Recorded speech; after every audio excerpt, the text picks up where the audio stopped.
we have not figured out how to translate that into reaching folks who come from different cultural backgrounds, different racial backgrounds, and low-income backgrounds. And I think those are the real challenges that we have. And so when you talk to public policymakers, a lot of that is sort of in the background and not in the foreground. And when you look at the mechanisms that they are using, performance funding, for example, have we ever actually asked the people that we want to have attain these credentials, what would motivate them to do so? Looking at in this group is how do we create efficiencies to allow the things to happen that we think are good solutions to the problem. One of the biggest problems that I find in my world in higher education is that we are incredibly poor at using analytics and technology.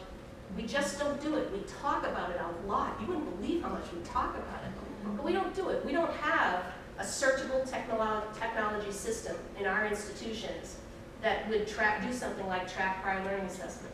We can't search the competencies that are available to you in our Common Core numbering system through technology. I would also argue that we have this divide between K-12 education and higher education, which shouldn't be there, because ultimately a lot of those skills are the same ones, and it's not the right thing to be able to say, kids come out of K-12, go into higher education, and all of a sudden become critical thinkers. Right? You need the opportunities all the way through for students to be developing those skills, and whatever we consider a post-secondary education to be should be a chance to develop those skills. And I think a lot about Google's founders, Larry Page and Sergey, both of whom were Montessori students. And they were only in Montessori up through kindergarten or first grade, but if you talk with them, they will credit that period in their lives. Faculty in most higher education institutions have no pedagogical knowledge and very little ethnic studies knowledge. It isn't our fault.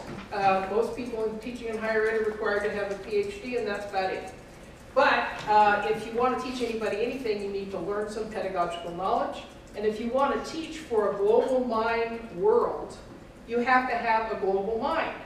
That means you need to know something about the world, its languages, its cultures, its priorities, its problems. And locally, you need to know African American history, Latino history, Asian history. You have to know enough of it so you're able at least to learn from your students the parts you don't have.